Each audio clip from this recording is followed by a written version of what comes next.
देख लीजिए आप, कितना नाम लिया जाता है मोहम्मद रसूलुल्लाह सल्लल्लाहु अलैहि वसल्लम का। 1400 साल के बाद आज भी किसी मुल्क के बादशाह का नाम सिर्फ उसकी जिंदगी में लिया जाता है, या अच्छे काम किए हैं तो अच्छे अंदाज में उसके मरने के बाद भी कभी कभी, और बुरे काम किए हैं तो बुराइयों के साथ कभी कभी, लेकिन सिर्फ उसी मुल्क के लोग जिस मुल्क का वो बादशाह रहा है बस। लेकिन 1400 साल गुजर जाने के बाद मोहम्मदुर रसूलुल्लाह को इस दुनिया से रुखसत हुए 1400 साल गुजर गए।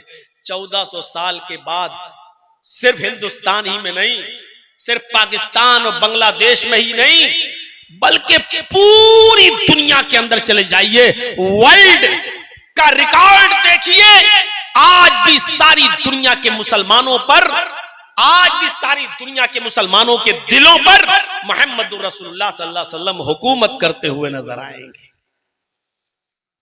इतना बड़ा हुक्मरान जिसकी हुक्मरानी इंतकाल के 1400 साल के बाद भी चल रही हो, और इंशाअल्लाहुल अजीज कयामत की सुबह तक उसकी हुकूमत हमारे दिलों पर चलती रहेगी। एनसाइक्लोपीडिया ब्रिटानिका का क्रिश्चियन राइटर अपनी किताब के अंदर लिखता है, एनसाइक्लोपीडिया में लिखता है, एक लम्हा यानी एक सेकंड के लिए भी कोई वक्त ऐसा नहीं गुजरता जिस वक्त उस सेकंड में मोहम्मद रसूलुल्लाह का नाम न लिया जा रहा हो। इस वक्त हमारी घड़ी में 1:55 हो रहा है। इस वक्त भी दुनिया के किसी न किसी कोने में फजर की अजान का वक्त हो चुका होगा, किसी जगह पर जुहर का वक्त भी होगा, दुनिया के किसी खित्ते में इस वक्त असर भी हो रही होगी, और दुनिया के किसी खित्ते में इस वक्त मगरिब भी हो रही होगी, और कहीं ईशा भी हो रही होगी। यानी इस वक्त रात के 1:55 पर भी वहां अजानों में नबी अकरम का नाम लिया जा रहा होगा, अशहदु अन्ना मुहम्मदर रसूलुल्लाह।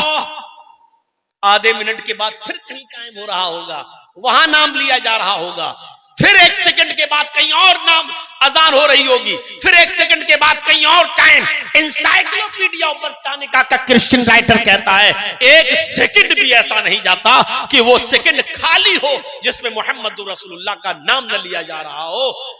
वरफाना लका ज़िक्रक, हमने आपके जिक्र को इतना बुलंद कर दिया है, इतना बुलंद कर दिया है कि 1 सेकंड के लिए भी आपका नाम इस दुनिया में से गायब नहीं होता, आपका नाम खाली नहीं जाता, आपको याद न किया जाता हो, आपको हर वक्त हर सेकंड याद किया जा रहा है, आपका जिक्र बुलंद हो रहा है। आए मोहम्मद सल्लल्लाहु अलैहि वसल्लम, ये काफिरीने मक्का जो कह रहे कहने दो, हमने तो आपके जिक्र को इतना बुलंद कर दिया है कि जो तसव्वुर भी नहीं कर सकता, कोई सोच भी नहीं सकता। ये मकाम, ये मर्तबा दिया है अल्लाह तबारक व तआला ने मोहम्मद रसूलुल्लाह को। आइए एक और नाहिये से देखें, अल्लाह ताला ने अपने नबी जनाब मोहम्मद रसूलुल्लाह की शान में क्या कहा, आपकी पूरी जिंदगी को किस तरीके से हम तमाम मुसलमानों के लिए आइडियल और नमूना बनाते हुए अल्लाह रब्बुल आलमीन ने फरमाया, लक़द कान लकुम फी रसूलिल्लाहि उस्वतुन हसना, तुम्हारे लिए मोहम्मद रसूलुल्लाह सल्लल्लाहु अलैहि वसल्लम की जिंदगी एक बेहतरीन आइडियल है, बेहतरीन नमूना है। अल्लाह ने सिर्फ अपने नबी की जिंदगी को नमूना बनाया है। हम झगड़ते हैं नमाज कैसे पढ़ें, हम झगड़ते हैं रोजा कैसे रखें, हम झगड़ते हैं हज कैसे करें, हम झगड़ा करते हैं ज़कात कैसे दें। अल्लाह ने कहा कि नमाज और रोजे का झगड़ा तो छोड़ो, तुम्हें उठना भी वैसे पड़ेगा जैसे हमारे नबी उठते थे, तुम्हें बैठना भी वैसे पड़ेगा जैसे हमारे नबी बैठते थे, तुम्हें सोना भी वैसे पड़ेगा जैसे हमारे नबी सोते थे। तुम्हें खाना भी वैसे पड़ेगा जैसे हमारे नबी खाते थे, तुम्हें चलना भी वैसे पड़ेगा जैसे हमारे नबी चलते थे। तुम्हारा उठना, बैठना, लेटना, सोना, जागना, खाना, पीना, शादी, ब्याह, जिंदगी के तमाम मामलात, जब तक तुम उसमें हमारे नबी, हमारे रसूल की जिंदगी को आइडियल और मॉडल नहीं मानोगे, हम तुम्हारी इबादत को कबूल नहीं करेंगे। हम झगड़ रहे, नमाज कैसे पढ़े? वो कहता है ऐसे पढ़ो जैसे मेरे मौलवी ने पढ़ी, वो कहता है ऐसे पढ़ो जैसे हमारे इमाम ने पढ़ी, वो कहता है ऐसे पढ़ो जैसे हमारे पीर ने पढ़ी। और अल्लाह के रसूल कहते हैं सल्लू कमा रअयतुमूनी उसल्ली, वैसे पढ़ो जैसे तुम मुझे देखते हो नमाज पढ़ते हुए। और अल्लाह ने कहा लक़द काना लकुम फी रसूलिल्लाहि उस्वतुन हसना, हमने तुम्हारे लिए मोहम्मद रसूलुल्लाह की जिंदगी को आइडियल बनाया है। तुम नमाज और रोजे की बात करते हो, तुम्हें लैट्रीन और पेशाब और पायखाना भी वैसे करना है जैसे हमारे नबी जनाब मोहम्मद रसूलुल्लाह ने सिखाया है। तुम इतनी बड़ी बड़ी इबादतों की बात करते हो, हम तो लैट्रीन जैसी एक मामूली चीज भी वैसे चाहते हैं जैसे तुम्हें हमारे नबी जनाब मोहम्मद रसूलुल्लाह ने बताई है। जिंदगी के हर गोशे में, जिंदगी के हर शोबे के लिए तुम्हारे लिए आइडियल और मॉडल और नमूना है जनाब मोहम्मद रसूलुल्लाह सल्लल्लाहु अलैहि वसल्लम। मौलाना साहब बात तो आपकी बहुत सही है, बात तो सही कर रहे हैं, सबके हलक में उतर रही है, लेकिन सुबह उठेंगे फिर कहेंगे ओह कुरान समझना हमारे बस की बात नहीं है। कुरान डायरेक्ट हम कैसे समझ सकते हैं? अल्लाह के बंदो, अगर मुसलमान होकर ऐसे जुमले बोलोगे तो फिर गैर मुस्लिमों को तबलीग कैसे करोगे? तुम तो पैदा ही अपने लिए नहीं दूसरों के लिए हुए थे। कुंतुम खैरा उम्मतिन उखरिजत लिन्नास, अल्लाह ने कहा मोमिनो तुम एक बेहतरीन उम्मत हो क्योंकि तुम्हें दूसरे लोगों के लिए पैदा किया गया है। जो कौम दूसरों की इमामत के लिए पैदा हुई थी, जो कौम दूसरों को दावत और तबलीग के लिए पैदा हुई थी, अफसोस है कि मौलाना जर्जीस को आज अपनी ही कौम के लोगों को समझाना पड़ रहा है और टोपी पहन के बैठे हुए लोगों में तबलीग करना पड़ रही है। जो कौम दूसरों को तबलीग के लिए पैदा हुई थी, जो कौम दूसरों को राह रास्त पे लाने के लिए पैदा हुई थी, दूसरों तक इस्लाम पहुंचाने के लिए पैदा हुई थी, आज इससे बड़े अफसोस की बात क्या होगी कि आज हमें मुसलमानों को समझाना पड़ रहा हो और हमें मुसलमानों में दावत और तबलीग का फरीजा अंजाम देना पड़ रहा हो। भाई ये डिस्टर्ब खत्म हो जाए तो बता दीजिएगा। लोग तुम्हारे हेलीकॉप्टर को देखेंगे और इसको देखेंगे कि तक़रीर सुनेंगे।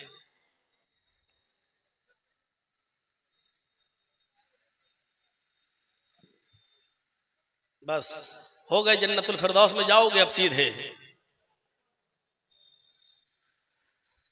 तो मेरे भाइयों, मैं अर्ज ये कर रहा हूं, हमें और आपको समझना चाहिए कि पहले रसूल के मकाम को समझें। रसूल है कौन? उनकी हैसियत क्या है? क्या ऐसी कोई शख्सियत है जिस पर इत्तेफाक किया जा सके मोहम्मद रसूलुल्लाह को छोड़कर? कोई बात होगी, हमारे चाहने वाले और हमारे मुरीद कहेंगे कि मौलाना जर्जीस की बात मान लो, दूसरे मौलाना के मुरीद कहेंगे नहीं हमारे मौलाना ने सही कहा उसकी बात मान लो। एक कहेगा मेरे बुजुर्ग की बात मानो वो सही, दूसरा कहेगा नहीं मेरे बुजुर्ग की बात मानो वो सही। मेरे भाइयों ये इख्तिलाफ तो रहेगा। तुम्हारे बुजुर्ग को मैं अपना बुजुर्ग नहीं मानता, मेरे बुजुर्ग को आप अपना बुजुर्ग नहीं मानते, तुम्हारे मौलवी की बात मैं नहीं मानता, मेरे मौलवी की बात आप नहीं मानते। ठीक है, ये इख्तिलाफ चलेगा, लेकिन फिर फैसला करेगा कौन? कोई एक शख्सियत तो ऐसी होनी चाहिए जिसको आप भी माने, हम भी माने, और जिस पर सब लोग आंख बंद करके फैसला कर ले कि नहीं नहीं इनकी बात मानेंगे। नहीं, ये हमारे भी हैं और आपके भी हैं, ये आपके भी बुजुर्ग हैं और हमारे भी बुजुर्ग हैं। मुझे बताओ ऐसी शख्सियत सिवाय मोहम्मद रसूलुल्लाह के कोई है? क्या कोई कह सकता है कि मोहम्मद रसूलुल्लाह तुम्हारे हमारे? नहीं मेरे भाइयों, दुनिया में कोई ऐसा नहीं, ना हनफी, ना मालिकी, ना शाफी, ना मालिकी, ना हम्बली, ना शाफी, ना अहले हदीस, ना बरेलवी, ना शिया, ना सुन्नी, सब लोग इस बात को मानते हैं कि हम मोहम्मद रसूलुल्लाह सल्लल्लाहु अलैहि वसल्लम की बात सराखों पर, उनकी बात को माना जाएगा, वो हमारे भी बुजुर्ग हैं। तो एक शख्सियत, वही तो मैं कह रहा हूं कि पहले इस मकाम को समझो कि बात मानी किसकी जाएगी।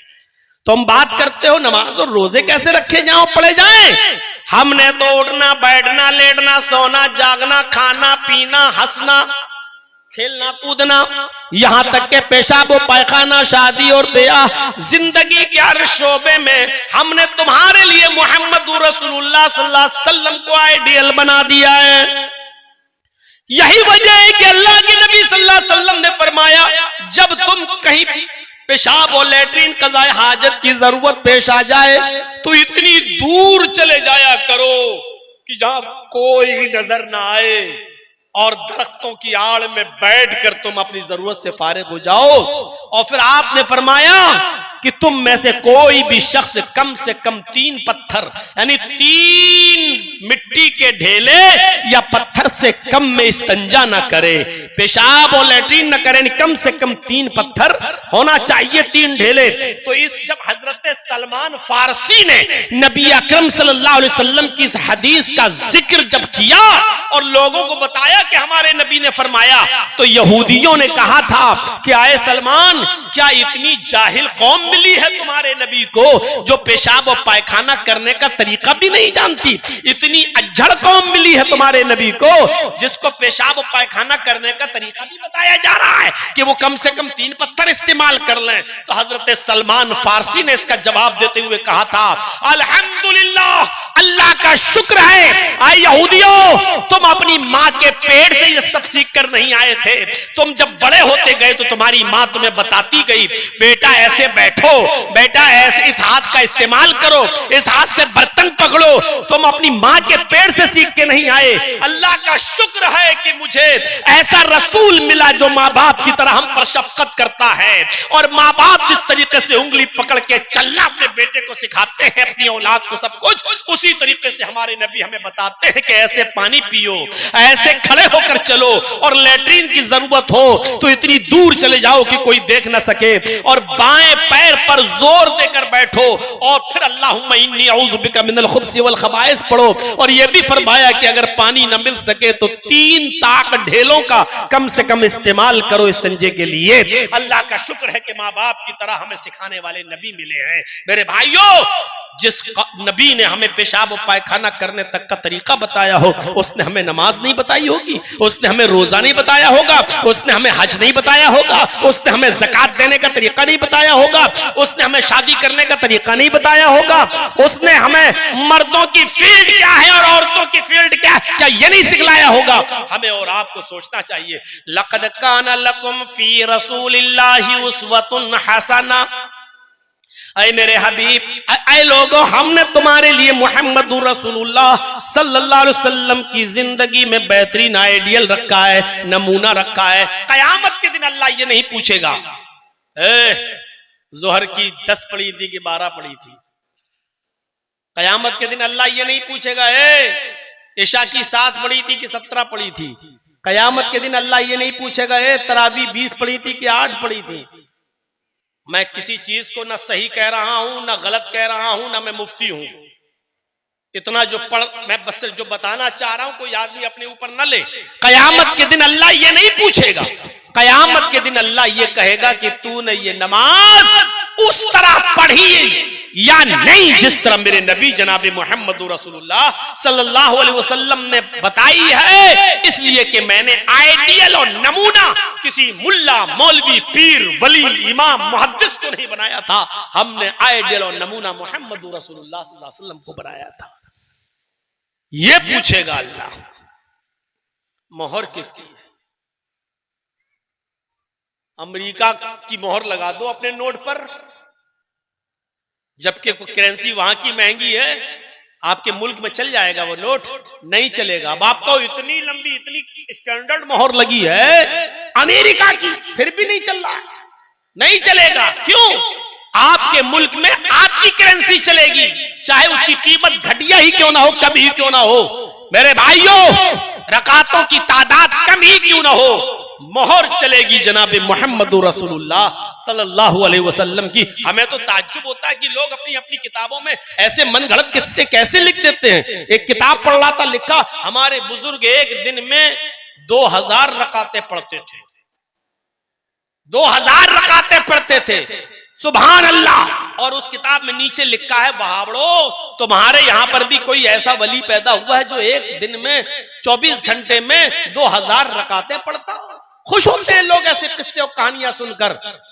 मैंने किसी जलसे में कहा था, उसका जवाब देते हुए, अल्हम्दुलिल्लाह ऐसा कोई आदमी हमारे यहां पैदा नहीं हुआ जो एक दिन में 24 घंटे में 2000 रकातें पढ़ता था। ये नमाज थी। आप थोड़ा सा अपने दिमाग पर जोर लगाओ, अल्लाह अकबर। बहुत जल्दी भी पढ़ोगे तो आप कम से कम स्पीड ये तो रखोगे ना, सुभानक अल्लाहुम्मा व बिहम्दिका व तबारक अस्मुका व तआला जद्दुका व ला इलाहा गैरुक, औज़ु बिल्लाहि मिनश शैतानिर रजीम, बिस्मिल्लाहिर रहमानिर रहीम, अल्हम्दुलिल्लाहि रब्बिल आलमीन, अर्रहमानिर रहीम, मालिकि यौमिद्दीन, इय्याका नअबुदु व इय्याका नस्तईन। ये स्पीड तो रखोगे कम से कम, कि ये भी नहीं रखोगे। और फिर आप पढ़ के देखिए, आप 4 रकात आपको 5-6 मिनट से कम नहीं लगेंगे। चलो 1 मिनट की 1 रकात मान लो, तो 4 रकातें कितनी हो गई? 4 मिनट। अब आप जोड़ लीजिए 1 घंटे में कितनी हुई? 60 रकात। जब 1 घंटे में 60 हुई तो 24 घंटे में कितनी होंगी? 1 मिनट की 1 रकात भी मान लो तो 24 घंटे में 1440 के आसपास हो रही है, 1500 मान लो। जब 1 मिनट की 1 रकात आप पढ़ेंगे तब 24 घंटे में 1400, 1450, 1500 हो रही हैं। और हजरत पढ़ते कितनी हैं? 2000। अब इनसे पूछो कि तुम नमाजें पढ़ रहे थे या बाबा रामदेव वाली एक्सरसाइज कर रहे थे? जैसे बाबा रामदेव पेट हिलाता, 1 2 3, ये रकातें तुम्हारी थी। कौन सी नमाज तुम पढ़ रहे थे? और नीचे लिखा, वहाबड़ो क्या ऐसा वली तुम्हारे यहां पर भी पैदा हुआ? अल्हम्दुलिल्लाह, ऐसा खुराफाती वली तुम्हें मुबारक हो, हमें अहले हदीसों को नहीं। तुम लो इसको अपनी पॉकेट में रखो, संभाले रहो इसको। और वो भी 1440 रकातें कब होंगी? जब 1 मिनट की 1 रकात मानोगे। कब होंगी? जब हमारे बाबा लैट्रीन न करने जाते हो तब। अगर लैट्रीन करने गए तो 10 रकातें कम कर लो, 10 मिनट तो लगेंगे। खाना खाने अगर बैठ गए, 10 मिनट खाना खाने में लग गया तो 10 रकातें और कम कर लो। और 24 घंटे में अगर 2 घंटा भी सोया होगा, 2 घंटा कम से कम, तो 120 रकातें तब कम कर लो।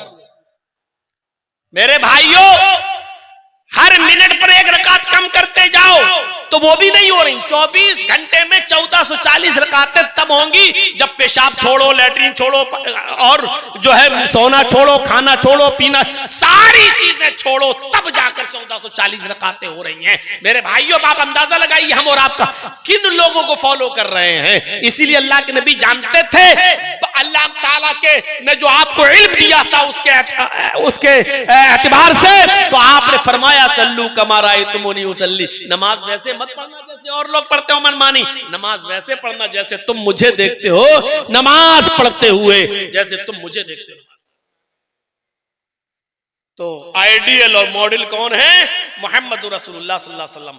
और कयामत तक रसूल की जिंदगी हमारे लिए आइडियल रहेगी। इसका मतलब यह है कि कयामत तक मोहम्मद रसूलुल्लाह का नाम भी बुलंद रहेगा। आइए एक और आयत पढ़ रहा हूं, देखिए। अल्लाह तबारक व तआला ने मोहम्मद रसूलुल्लाह सल्लल्लाहु अलैहि वसल्लम की इत्तिबा करने का हुक्म भी दिया, बल्कि अल्लाह ताला ने नबी की इत्तिबा को अपनी मोहब्बत से जोड़ लिया है। अल्लाह ने डायरेक्ट ये नहीं कहा कि मुझसे मोहब्बत करो। अल्लाह ने कहा, अगर मेरी मोहब्बत चाहते हो, अगर तुम ये चाहते हो कि अल्लाह तुमसे मोहब्बत करे, तो तुम्हारे लिए जरूरी है कि तुम मेरे नबी जनाबे मोहम्मद रसूलुल्लाह की इत्तिबा करो। इत्तिबा दलील क्या है? कुल इन कुंतुम तुहिब्बूनल्लाह फत्तबिऊनी युहिब्बुकुमुल्लाह। कुल, ऐ नबी फरमा दीजिए, कुल, ऐ नबी कह दीजिए, इन कुंतुम तुहिब्बूनल्लाह, अगर तुम अल्लाह से मोहब्बत करना चाहते हो, इन कुंतुम तुहिब्बूनल्लाह, अगर तुम अल्लाह से मोहब्बत करना चाहते हो, फत्तबिऊनी, तो पहले मेरी इत्तिबा करो। और सुनो अल्लाह ताला ने कितना बड़ा मकाम बताया है अपने नबी मोहम्मद रसूलुल्लाह का। कहा अगर तुम अल्लाह से मोहब्बत करना चाहते हो, यानी अल्लाह ने अपनी मोहब्बत का मायार ही ये बताया है कि रसूलुल्लाह से की इत्तिबा करो। कुल इन कुंतुम तुहिब्बूनल्लाह, अगर तुम अल्लाह से मोहब्बत करना चाहते हो फत्तबिऊनी, तो पहले मेरी इत्तिबा करो। इत्तिबा का मतलब नक्शे कदम पर चलो, मेरी इत्तिबा करो। और जब तुम मेरी इत्तिबा करोगे तो इसका रिजल्ट क्या होगा, इसका नतीजा क्या निकलेगा, युहिब्बुकुमुल्लाह। जब तुम मेरी इत्तिबा करोगे तो अल्लाह भी तुमसे मोहब्बत करने लगेगा।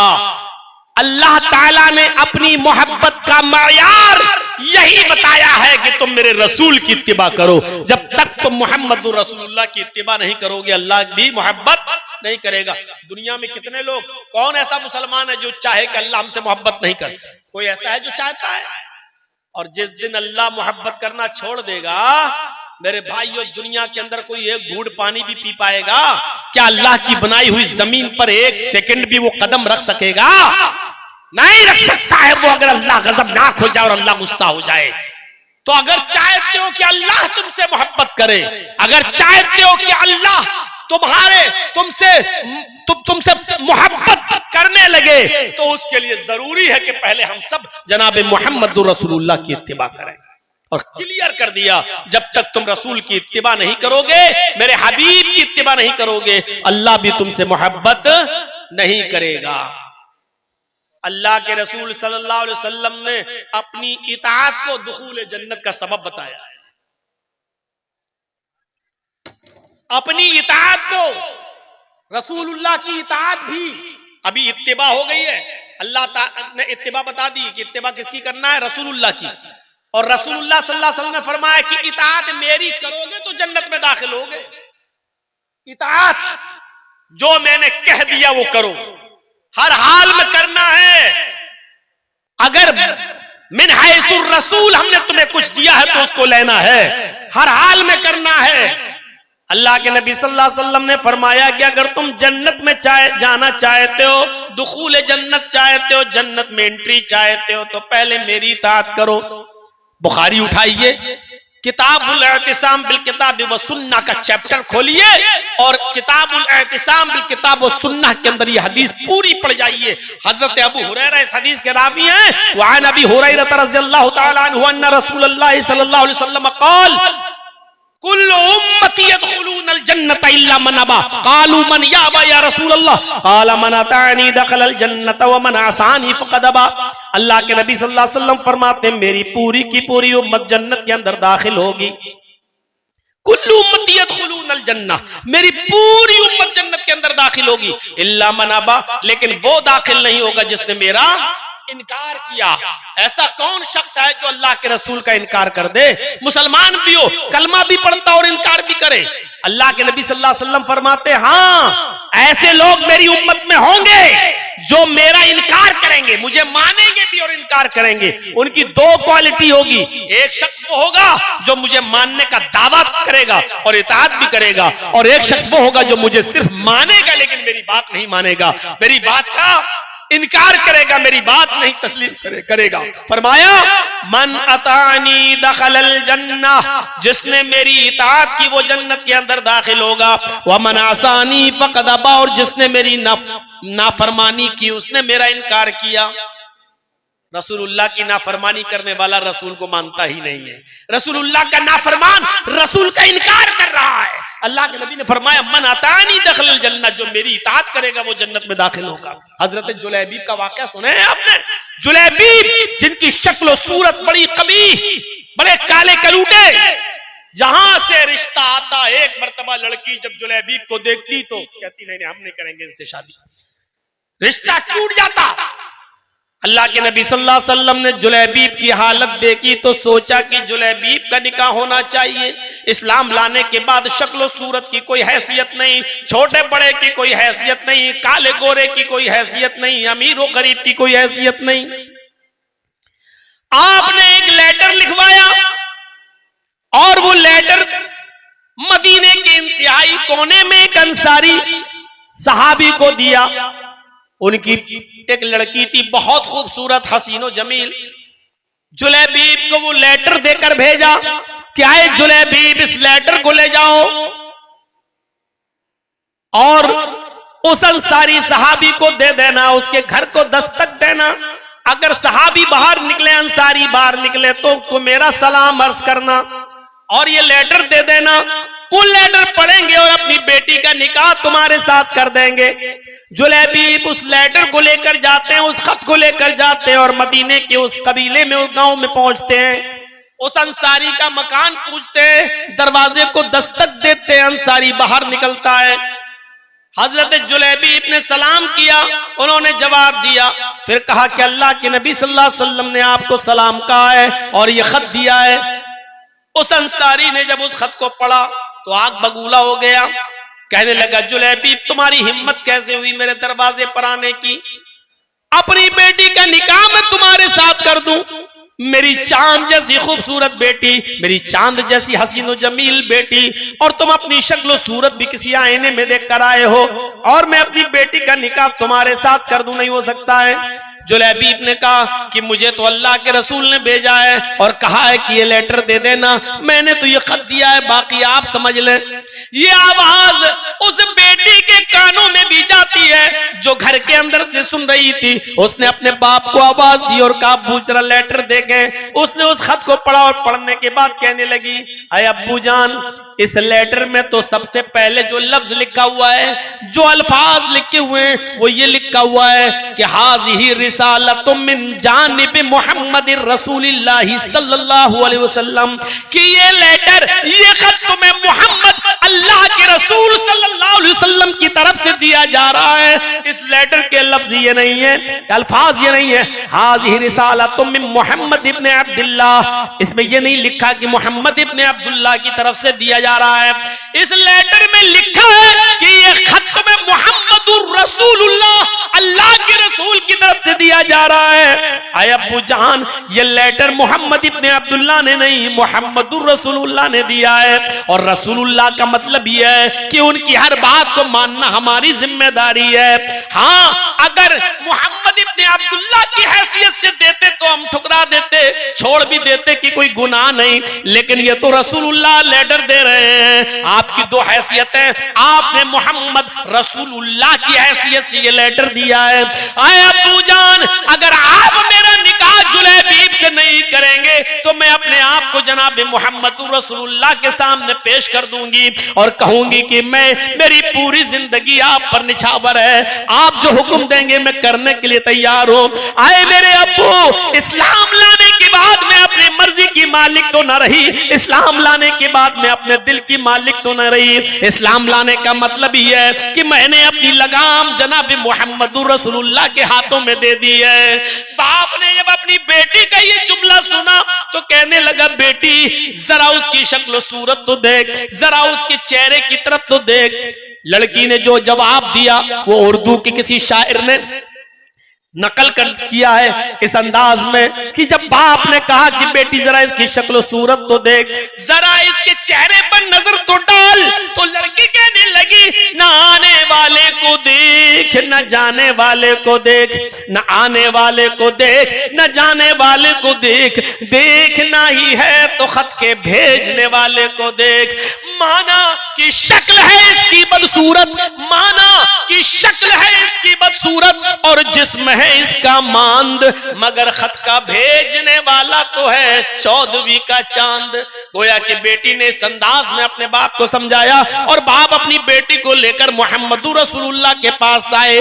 पूरा वाक़या ज़ादुल मआद में पढ़ लीजिएगा। अल्लामा इब्न क़य्यिम ने लिखा है कि फिर अल्लाह के रसूल ने उस बेटी का निकाह जुलैबीब से कर दिया और जुलैबीब के निकाह के बाद इस लड़की के साथ खैर और बरकत के दरवाजे खुल गए। तो उस जमाने की हमारी बेटियां इस तरीके की हुआ करती थी कि अपने आप को अल्लाह के रसूल सल्लल्लाहु अलैहि वसल्लम के हुक्म के ताबे कर दिया करती थी। इस तरीके की इताअत का जज्बा था। ये हम इताअत करेंगे। ये 250, 300 आदमियों को शादियों में ले जाकर ये बाराती, ये चोरों को, डाकुओं को ले जाने वाले, ये बेचारे ये चले हैं आज इनको समझाते हुए 25 सालें हो गई हैं, 25 सालें। लेकिन जो पहले था वही अब था, वह जो पहले था। कोई पूछे कि जर्जी साहब आपने सबसे पहली तकरीर कब की? और अब मैंने सबसे पहली तकरीर की थी बंबई के अंदर। उस वक्त मेरी उम्र थी 17 साल 10 महीना, बाल ठाकुरे के खिलाफ। और जब उसने कहा था ना कि हरे रंग पे पाबंदी लगा दो, मुख्तार अहमद नदवी की सदारत थी, बांद्रा में जलसा था, कॉन्फ्रेंस थी, सब हिंदू सब थे उसमें, देवबंदी, बरेलवी, शिया, सुन्नी सब।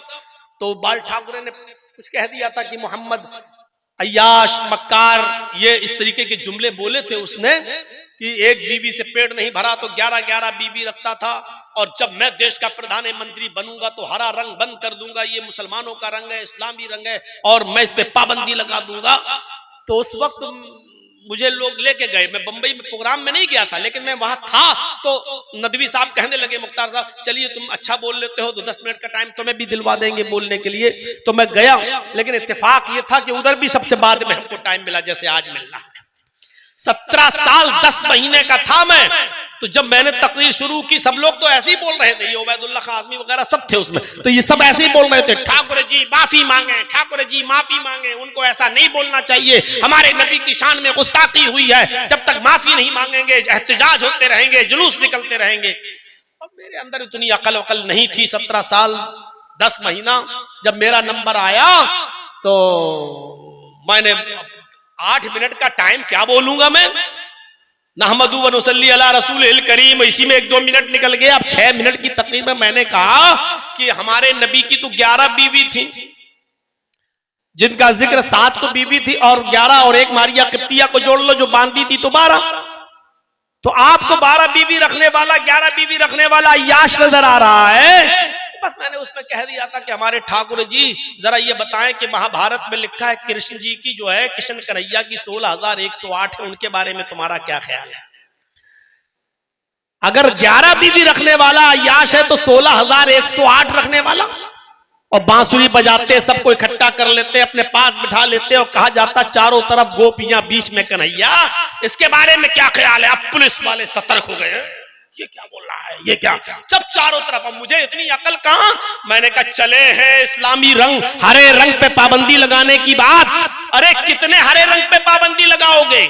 हमने कहा लौकी खाते हो वो हरे रंग की, पालक खाते हो वो हरे रंग का, परवल खाते हो वो हरे रंग का, हरा धनिया खाते हो वो हरे रंग का, हरी मिर्च खाते हो वो हरे रंग का, जितने भी पेड़ पौधे और घास है वो सब हरे रंग की। मैंने कहा ठाकुर जी लाल रंग को कैसे और हरे रंग को कैसे मिटाओगे, और लाल रंग को कैसे तुम स्थापित करोगे?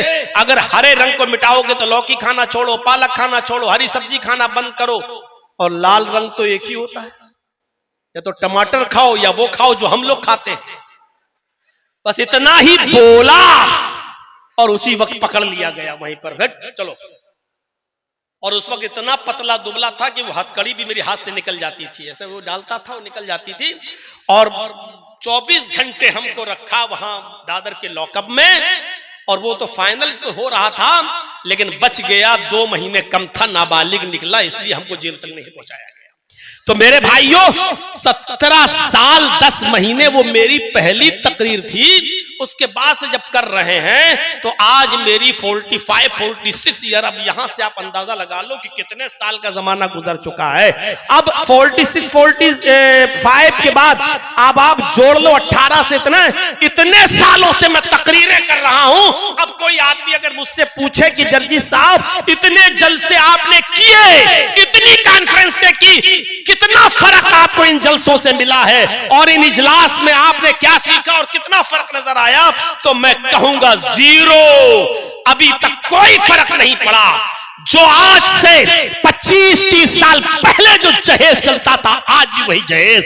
20-25 साल पहले जो बारातियों, चोरों, डकैतों की जो पूरी टीम जाती है लड़की वालों के घर ठूसने के लिए, हम खाने के लिए नहीं बोलेंगे, ठूसने के लिए जाती है, जो पहले था वो आज भी है। मेरे भाइयों, जो पहले साइकिल चलती थी अब मोटरसाइकिल चलने लगी, पहले थोड़ा मोटरसाइकिल चलती थी अब फॉर्च्यूनर 4 व्हीलर चलने लगी, तरक्की और हुई है। अगर कोई नंबर पूछना चाहे कि जर्जी साहब कितना नंबर दोगे, समाज को कितनी इस्लाह हुई, तो मैं कहूंगा 100 में 0। कोई फर्क नहीं पड़ा। बस इतना जरूर कहूंगा कि थोड़ी सी ताजगी आ जाती है, ईमान में थोड़ा सा मिजाज बदल जाता है हमारा और सोचने पर मजबूर हो जाते हैं, लेकिन अभी हैं वही हम जहां पहले थे, कोई फर्क नजर नहीं आया। अभी तकरीर खत्म होगी, अब आप अपने मोहल्ले की मस्जिद देखिएगा कि फजर में कितने नमाजी। अगर मस्जिद रमजान की तरह भर गई तो समझना जलसा आपका कामयाब, और रोजाना जितने आदमी रहते थे उससे भी कम हो जाएं तो समझ लेना कि आप जलसे में खालियात आए और खालियात गए।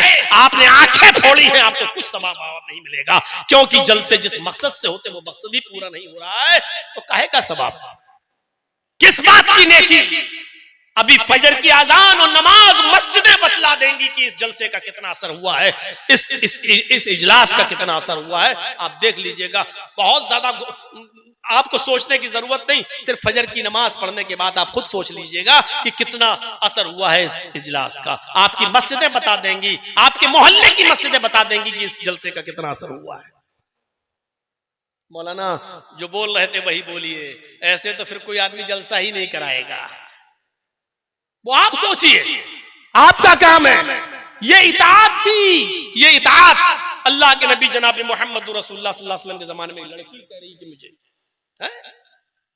और वो दौर था, एक औरत आई अल्लाह के नबी के पास, बुखारी पढ़ी है किताबुन निकाह, अल्लाह के रसूल मैं अपने आप को हिबा कर रही हूँ। अल्लाह के नबी ने कहा नहीं। 3 बार उसने कहा, अल्लाह के नबी खामोश रहे।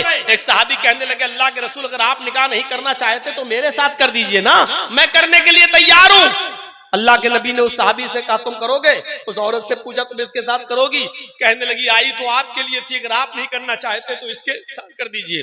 आपने फरमाया ठीक है मैं इसके साथ कर देता हूं तुम्हारा निकाह। आपने उससे पूछा कि हल इंदका शैउन, तुम्हारे पास कोई चीज है, क्या दोगे, यानी मेहर, जहेज नहीं पूछा था लड़की से, औरत से कि कुछ है तेरे पास। आपने उससे पूछा, निकाह पढ़ाने से पहले पूछा क्या इसको क्या दोगे, मेहर है?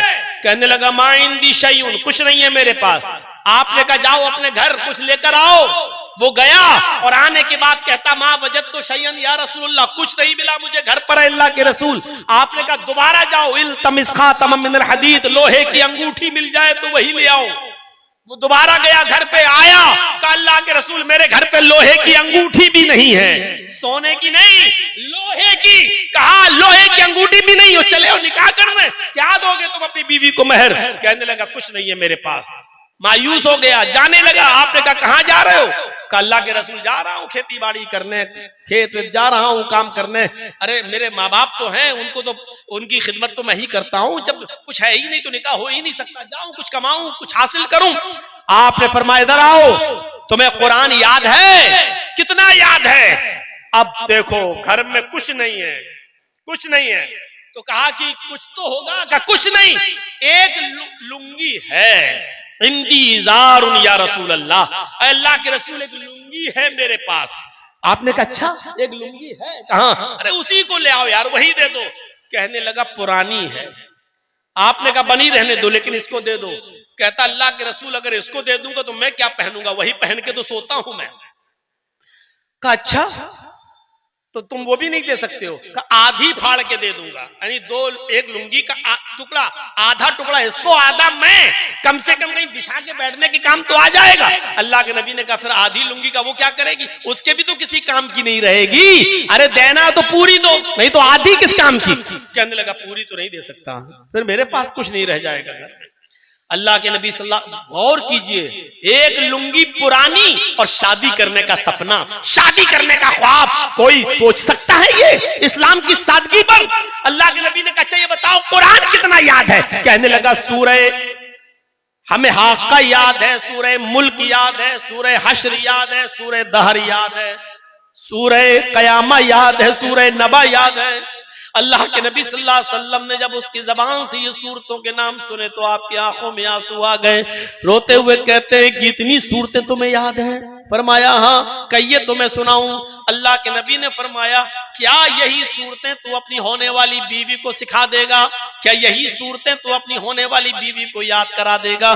कहने लगा जी। आपने उस औरत से पूछा कि तेरे शौहर के पास होने वाले कुछ नहीं है, एक लोहे की अंगूठी भी नहीं है, कुरान की इन्हीं सूरतों को मैं मेहर बना देता हूं, क्या तू माल के बदले इन सूरतों को मेहर में कबूल करती है? उसने कहा अल्लाह के रसूल, जिस लड़की के, जिस औरत के निकाह में कुरान की सूरतें मेहर बन जाएं, उससे ज्यादा बाबरकत और पाकीज़ा निकाह किसका हो सकता है? मुझे मंजूर है। अल्लाह के नबी सल्लल्लाहु अलैहि वसल्लम ने वहीं बैठे बैठे निकाह कर पढ़ा दिया।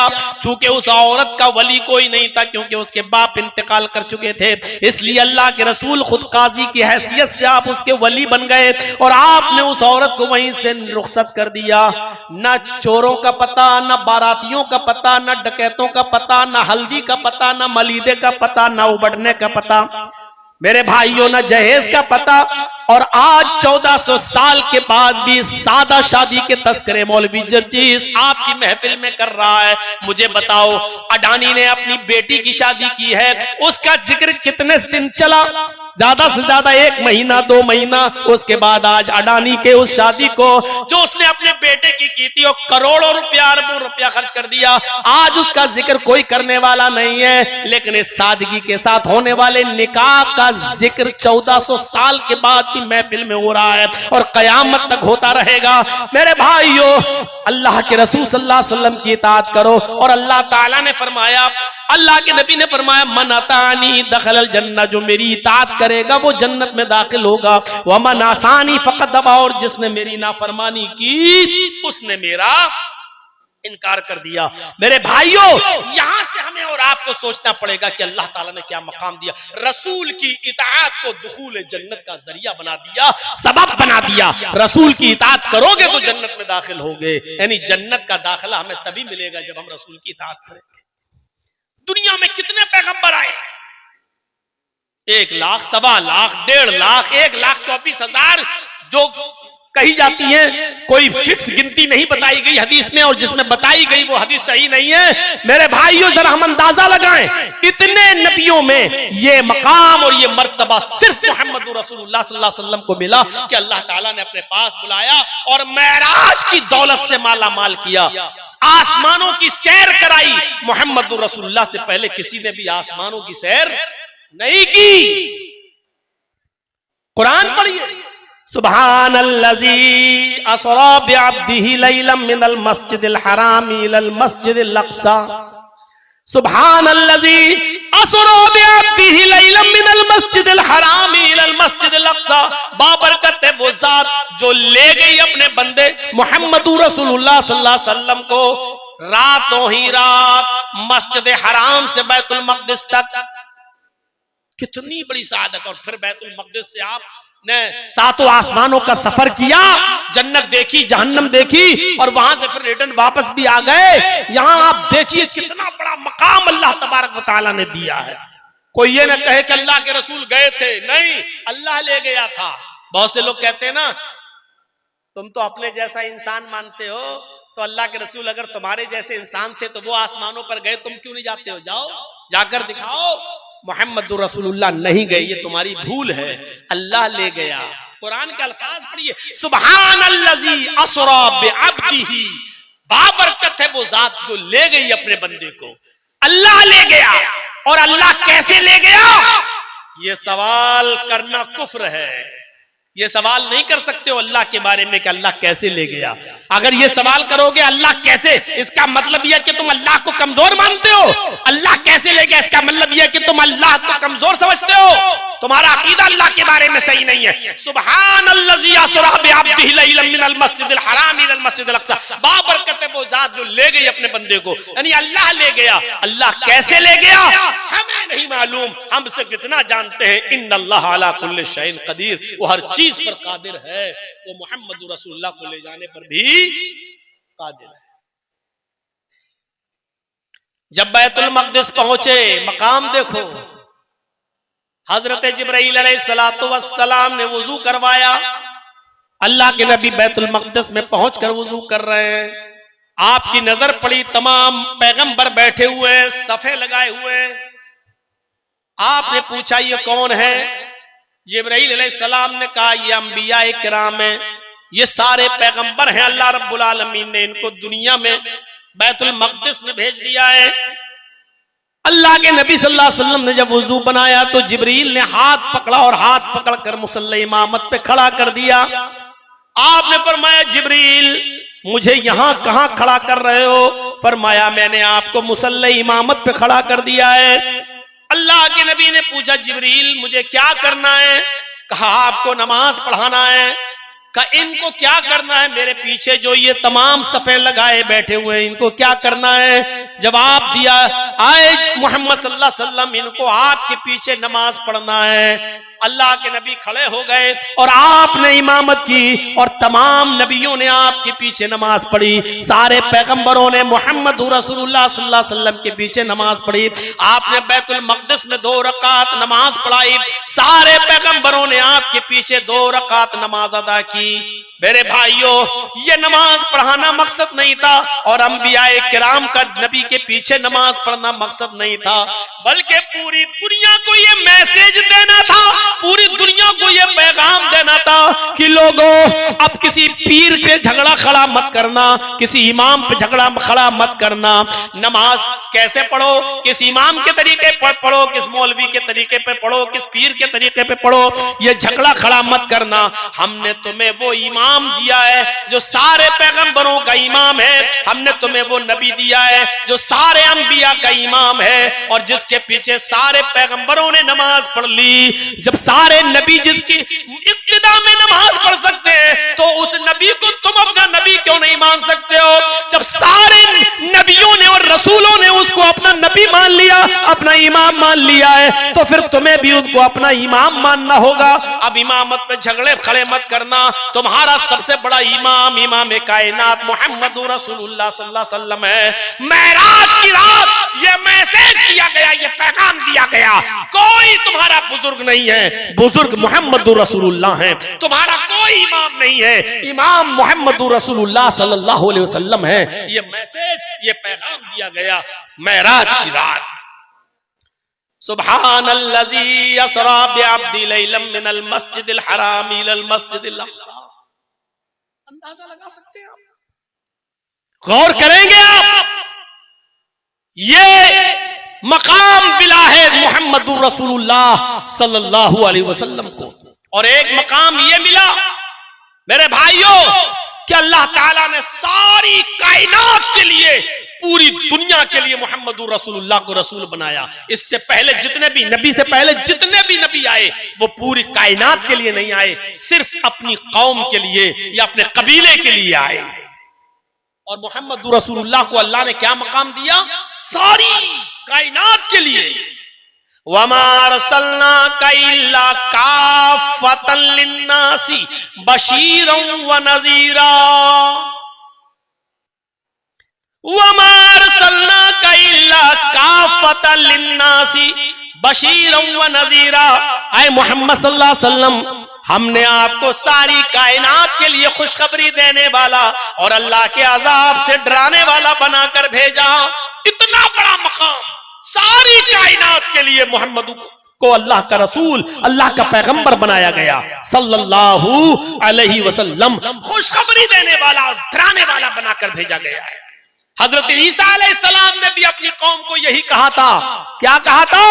वइज़ क़ाल ईसा इब्नु मरियम या बनी इस्राईल इन्नी रसूलुल्लाहि इलैकुम मुसद्दिक़न लिमा बैना यदैया मिनत तौरात व मुबश्शिरन बिरसूलिन याती मिन बाद इस्मुहु अहमद। ईसा अलैहिस्सलाम ने कहा मेरी कौम के लोगों, आए इस्राइल के बेटो, आए बनी इस्राइल, मैं तुम्हारी तरफ अल्लाह का रसूल बनाकर भेजा गया हूं, सिर्फ बनी इस्राइल के लिए। या बनी इस्राइल इन्नी रसूलुल्लाहि इलैकुम, मैं तुम्हारी तरफ अल्लाह का रसूल बनाकर भेजा गया हूं, सिर्फ अपनी कौम के लिए। लेकिन मुसद्दिक़न लिमा बैना यदैया मिनत तौरात, तौरात की तस्दीक करता हूं, मूसा अलैहिस्सलाम को नबी मानता हूं, रसूल मानता हूं, तौरात आसमानी किताब है, इसकी पुष्टि करता हूं, इसकी तस्दीक करता हूं। वह मुबश्शिरम बिरसूलिन याती मिन बाद इस्मुहु अहमद, और तुम्हें खुशखबरी सुनाता हूं एक ऐसे रसूल की जो मेरे बाद आएगा, उसका नाम अहमद होगा, उसका नाम अहमद होगा। सबके लिए अल्लाह के नबी सल्लल्लाहु अलैहि वसल्लम ने फरमाया कि मैं तुम सब की तरफ अल्लाह का रसूल बनाकर भेजा गया हूं। मोहम्मद रसूलुल्लाह सबके लिए। अल्लाह के नबी सल्लल्लाहु अलैहि वसल्लम ने फरमाया कि 5 चीजें ऐसी हैं जो मुझे दी गई, मुझसे पहले किसी नबी को नहीं दी गई। ओतीतु खम्सन लम युतहुन्ना अहदुन क़ब्ली। मुस्लिम शरीफ की हदीस के अल्फाज है, अल्लाह के नबी सल्लल्लाहु अलैहि वसल्लम ने फरमाया 5 ऐसी चीजें जो मुझे अता हुई हैं, मुझसे पहले ये 5 चीजों में से कोई चीज किसी नबी को नहीं दी गई। क्या है वो 5 चीजें? 5 चीजों पर गौर करिए। पहली चीज तो यही है कि सबके लिए अल्लाह के रसूल, कान कुल्लु नबी युबासु इला कौमी खासतन व बुइस्तु इला कुल्लि अहमरा व अस्वद। अल्लाह के नबी फरमाते हैं पहली चीज क्या है कि अल्लाह ने जितने भी नबी दुनिया में भेजे वो अपनी कौम के लिए, खास अपनी कौम के लिए भेजे। इला कौमी खासतन, वो सिर्फ अपनी खास कौम के लिए आए। वबुइस्तु इला कुल्ली अहमरा व अस्वद, लेकिन मैं हर सुर्ख व सयाह के लिए आया। यानी मुझे अल्लाह ताला ने सबके लिए, सारी कायनात के लिए, हर काले गोरे के लिए, हर सुर्ख व सयाह के लिए मुझे रसूल बनाकर भेजा। पहली खुसूसियत क्या है कि मुझे सबका रसूल बनाकर भेजा गया है। एक ये 5 चीजें जो बता रहा हूं किसी को भी खड़ा करके पूछ सकता हूं, ताकि पता चले कि इस रात के 2:45 बजे कौन गौर से सुन रहा है, कौन नहीं सुन रहा है। ये 5 चीजें याद रखना। पहली चीज बता दी सबके लिए, हर नबी आया अपनी कौम के लिए, मोहम्मद रसूलुल्लाह आए सबके लिए, पहली चीज।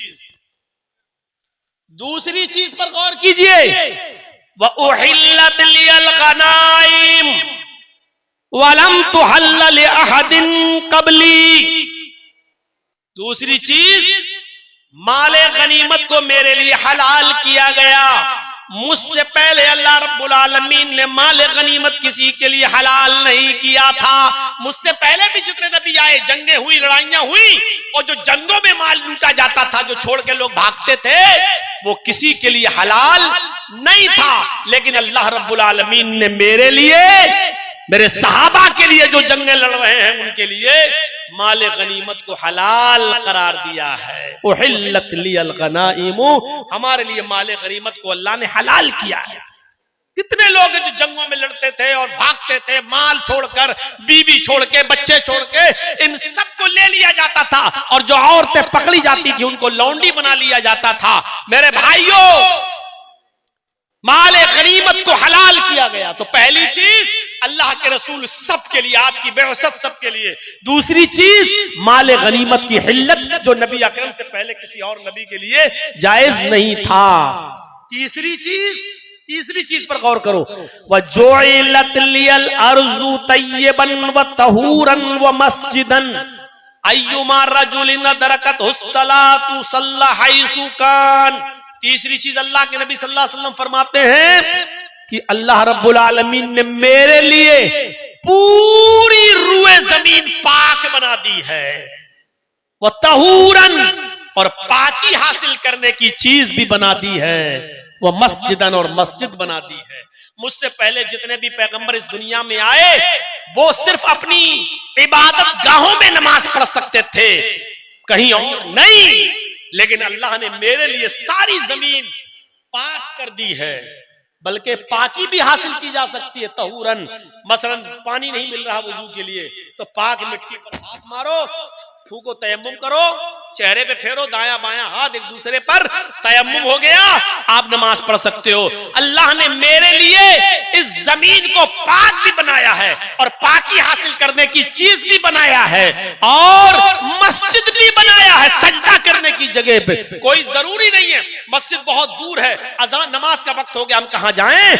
अय्युमा रजुलिन दरकतहु सलातु, कोई भी आदमी अगर उसको नमाज का वक्त पाले, अगर उसको नमाज मिल जाए, नमाज का वक्त उसके पास पहुंच जाए, सल्ला हैसु काना, तो जहां वो है वहां नमाज पढ़ ले। जिस जगह पर मौजूद है वो नमाज पढ़ ले, जिस जगह पर वो है वो नमाज अदा कर ले। ये फजीलत दी है अल्लाह तबारक व तआला ने, जिस जगह पर है नमाज पढ़ ले। शुक्रिया अदा करो, शुक्र मनाओ। हमारी यूपी में नहीं हो, वरना सड़क पर भी नमाज नहीं पढ़ सकते, रोड पर भी नमाज नहीं पढ़ सकते हो। आएंगे कुछ अंधभक्त, डंडे मारेंगे, लाठी मारेंगे, नमाज।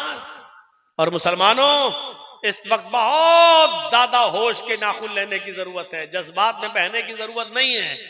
तुम्हारी तरफ से उठने वाला एक कदम भी, एक एक कदम पर नजर रखी जा रही है, एक गलती का इंतजार किया जा रहा है। इस वक्त बहुत अक्ल के नाखून लेने की जरूरत है, बहुत दूरंदेशी और मसलहत से काम लेने की जरूरत है। याद है एक मर्तबा जंगल में शेर ने भी शिकार किया, भेड़िए ने भी शिकार किया, लोमड़ी ने भी शिकार किया। तीनों की बहुत गहरी दोस्ती थी। भेड़िए ने भी शिकार किया, लोमड़ी ने भी शिकार किया, शेर ने भी शिकार किया। शेर ने गधा मारा, भेड़िए ने बकरी मारी, लोमड़ी ने खरगोश मारा। अब शेर ने भेड़िए को जज बना दिया। शेर कहने लगा अच्छा बताओ कौन सा जानवर कौन खाएगा, तुम बताओ, चलो फैसला तुम करो। तीनों जानवर मौजूद हैं, हमने गधा मारा, लोमड़ी ने खरगोश मारा, भेड़िए ने बकरी। अरे भेड़िए तुम फैसला करो, तुम्हारा फैसला सब मानेंगे। अब भेड़िए ने कहा साहब ये तो बहुत आसान है, फैसला क्या करना है, गधा आपने मारा है, आप गधा खा लीजिए। मैंने बकरी का शिकार किया, बकरी मैं खा लेता हूं। लोमड़ी ने खरगोश मारा है, लोमड़ी खरगोश खा लेती है। और लोमड़ी छोटी है तो खरगोश में पेट भर जाएगा, मेरे लिए बकरी काफी है। और आप राजा हैं जंगल के, आपके लिए गधा है, आप गधा खाइए। शेर को किससे कह रहा है भेड़िया, फैसला किसके सामने कर रहा है, शेर के सामने। शेर ने कहा कमीने आया और कहा ये फैसला करेगा तू, और चबड़ा मारा और चीर दिया उसको अपने नाखूनों से और फाड़ दिया, और भेड़िया भी मर गया।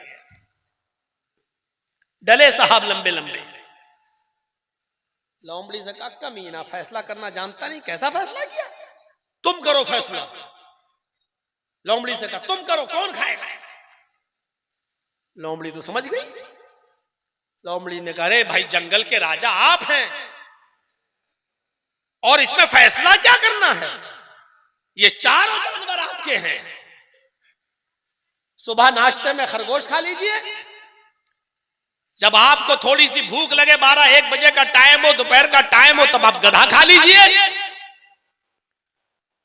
शाम होते होते आप बकरी खा लीजिए, और रात में जब आप सोने के लिए जाएं तो अब तो ये भेड़िया भी है, भेड़िया भी आप खा लीजिए। ये चारों जानवर तो जंगल का राजा नहीं खाएगा तो कौन खाएगा, आपके लिए है सब, आप खाइए, ये सब आपके हैं। शेर ने लोमड़ी की पीठ थपथपाई, वाह वाह वाह, ये है फैसला, इसको कहते हैं फैसला। कमीना मर गया है, फैसला करने चला, बहुत अच्छा फैसला तुमने किया, देख ये चारों जानवर मेरे हैं। चलते हुए उसने लोमड़ी से पूछा इतना अच्छा फैसला करना तुमने सीखा कहां से। लोमड़ी ने कहा इसी भेड़िए ने सिखाया है मुझे।